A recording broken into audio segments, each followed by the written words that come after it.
Você está com a sua Bíblia, eu queria compartilhar com você Lucas 18. Para você que está vindo pela primeira vez, seja muito bem-vindo. Acho que a partir de agora o Espírito Santo vai começar a fazer assim os cultos.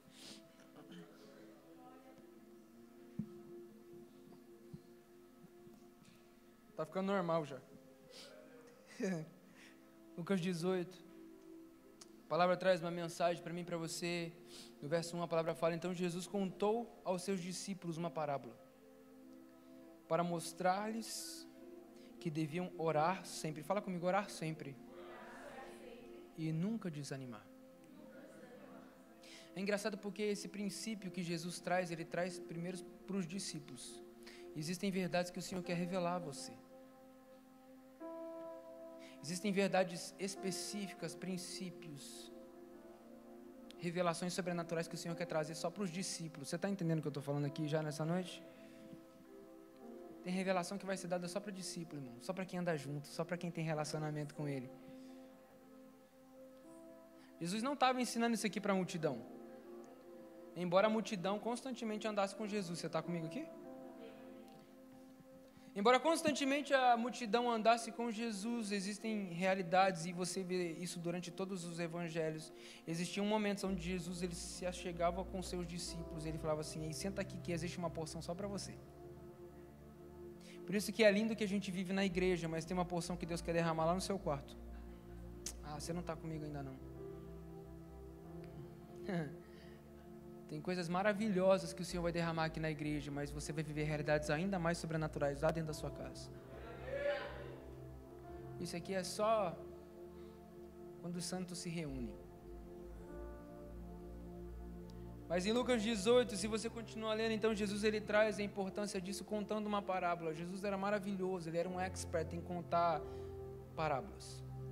Jesus era especialista em trazer verdades da maneira que nós entenderíamos. Eu acho lindo porque o Deus que criou todo o universo, a palavra fala que ele se esvaziou de si, esvaziou de toda a sua glória, para que ele estivesse na mesma altura que nós, para que nós pudéssemos entender.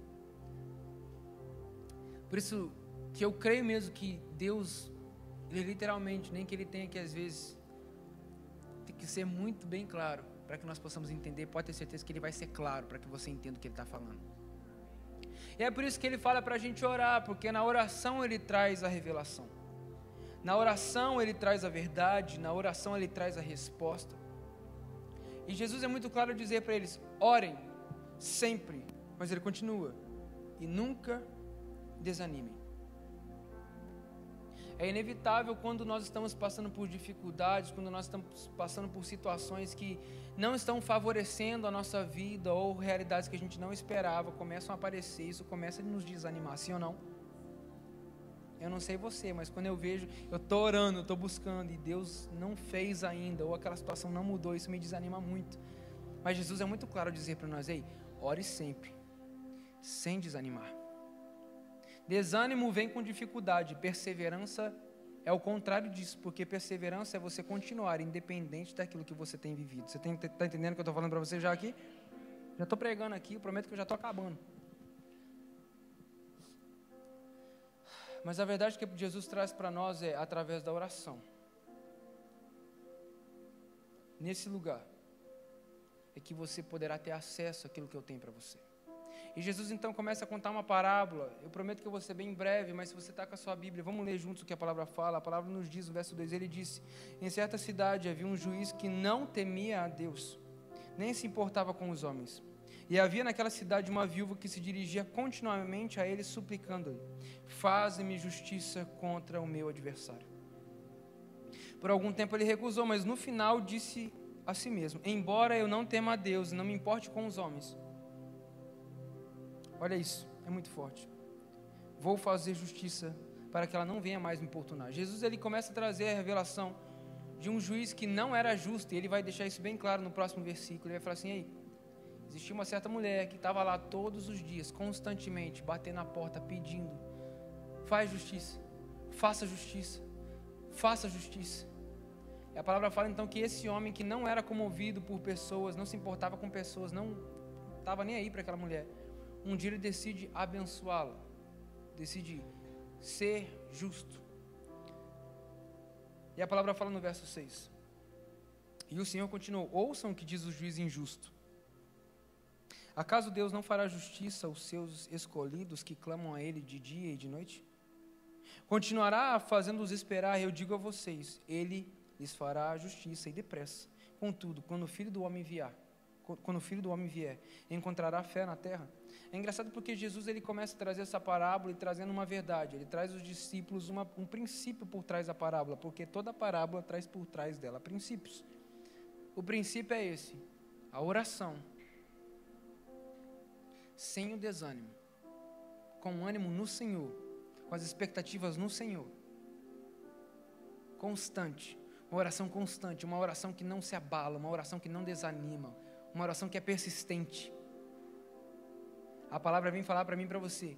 Jesus ele vem dizer: ei, da mesma maneira que essa mulher estava ali, constantemente falando a esse juiz, faça-me justiça, será que Deus, um juiz justo, um Deus justo, hoje eu falo com você sobre um Deus justo, o Deus justo não fará justiça ao seu favor?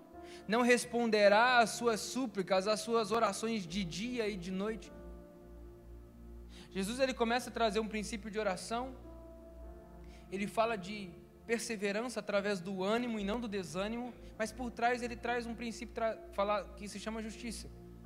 Se você volta no capítulo 17, você vê que Jesus estava sentado no meio de algumas pessoas ali com fariseus, com a multidão e com os discípulos.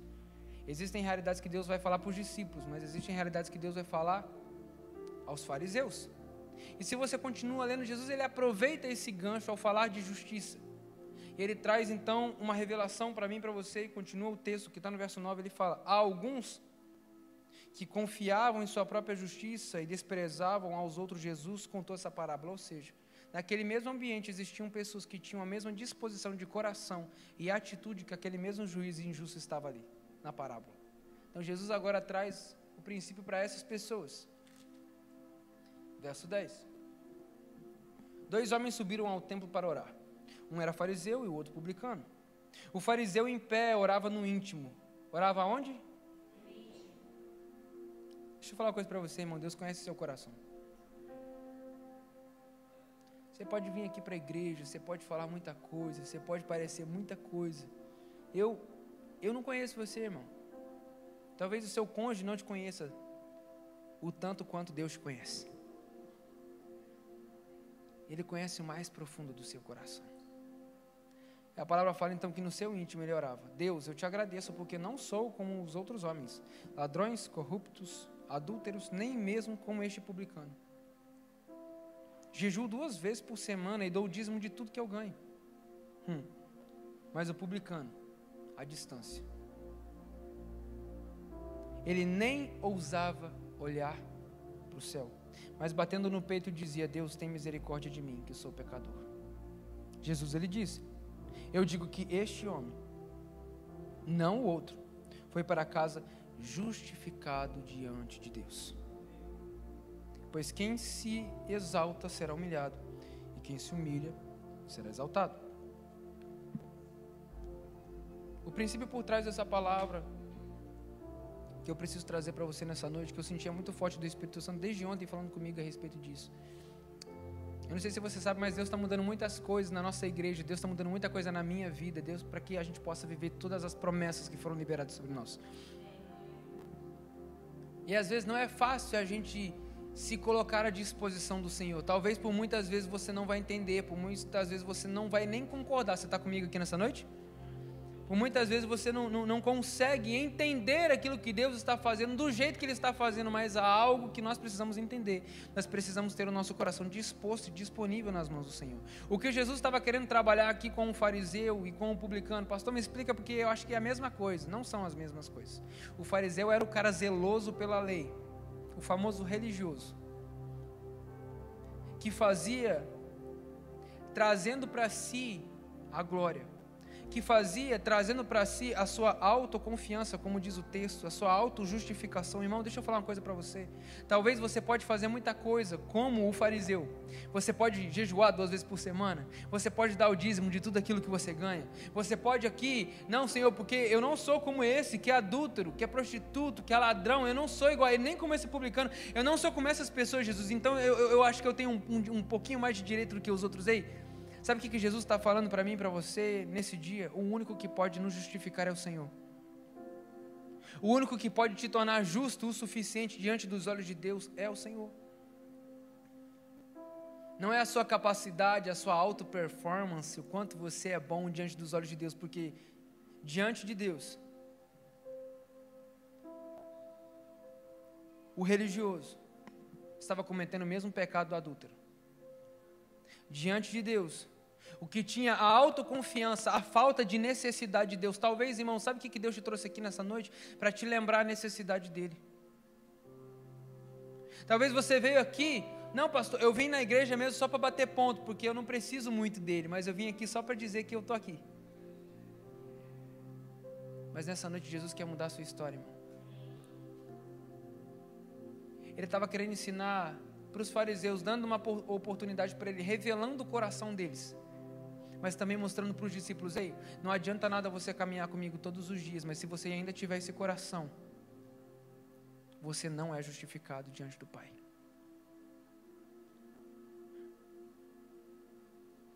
A palavra que Deus tinha para nós hoje é essa, que nós precisamos colocar o nosso coração à disposição dEle. É na oração, irmão. A gente está vivendo um tempo que a gente precisa aprender a orar. Quantas vezes a gente fala assim para a igreja: abre a sua boca, começa a declarar, começa a falar, começa a viver, e fica um silêncio dentro da igreja. Eu nunca vou esquecer disso. Um dia a gente estava na aula do Carisma, e a Melissa, que vai estar aqui com a gente nesses próximos dias, ela falou assim: sabe por que vocês não estão orando aqui na igreja? Quando a gente fala para a igreja: abre a sua boca e começa a declarar, e não sai nada, é porque você não declara isso nem na sua casa. Se você não faz na sua casa, irmão, provavelmente você não vai conseguir fazer dentro da igreja. Na igreja a gente transborda daquilo que a gente está cheio. Por isso, de verdade, eu queria convidar você a estar nesse lugar, irmão, não para bater ponto. É lindo, é maravilhoso a gente estar junto, a gente se encontrar, a gente estar vivendo essa realidade, mas, sabe, existe algo além disso. Algo além da sua autojustificação, algo além da sua falta de necessidade de Deus. Talvez nós precisamos voltar para esse lugar. Que lugar, pastor? O lugar onde nós nos humilhamos diante de Deus e falamos assim: Deus, como diz o publicano, eu não tenho nem coragem de olhar para o céu, mas eu sou completamente carente, necessitado da sua misericórdia, Jesus. Sabe, eu sempre falo isso, mas eu acho que é muito importante a gente lembrar. Todo avivamento começa com arrependimento. Eu creio mesmo que Deus está nos levando a clamar por essa cidade. Eu creio mesmo que Deus está nos levando a colocar o nosso coração nesse lugar de simplicidade. E acabei de pensar algo aqui. É engraçado eu falar isso para vocês, eu não tinha reparado nisso. Aí, ó, a revelação fresca agora. Aleluia. Se você continua lendo o texto, bota o texto para a gente ler junto. Continua o texto. Se você puder colocar na tela para mim. Acabei de lembrar o que vem depois. O povo também estava trazendo as criancinhas, para que Jesus tocasse nelas. Que os discípulos repreenderam. Olha isso aqui. Eles repreendiam aqueles que as tinham trazido. Mas Jesus chamou a si as crianças e disse: deixem vir a mim as crianças, e não as impeçam, pois o reino de Deus pertence aos que são semelhantes a elas.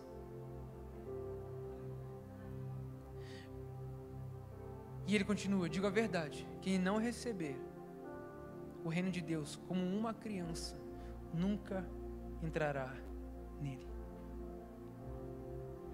Em outras palavras, sabe o que Jesus está falando? Sabe qual é o coração que você precisa ter de volta? O coração de uma criança, de simplicidade, Quando a gente começa a crescer, quando a gente começa a viver realidades, a gente começa a exigir muita coisa. A criança, ela só quer estar na presença do pai. A criança, ela só quer estar ali, ó.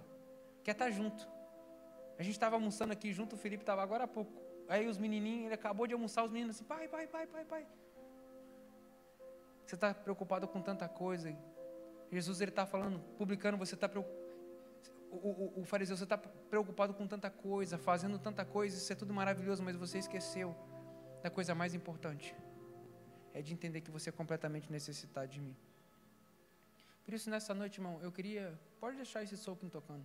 Eu queria te convidar a algo nessa noite, a fazer essa oração. Talvez a oração que você precisa fazer hoje: Jesus, eu quero ser literalmente como criança. Eu quero voltar a ter esse coração completamente dependente do Senhor.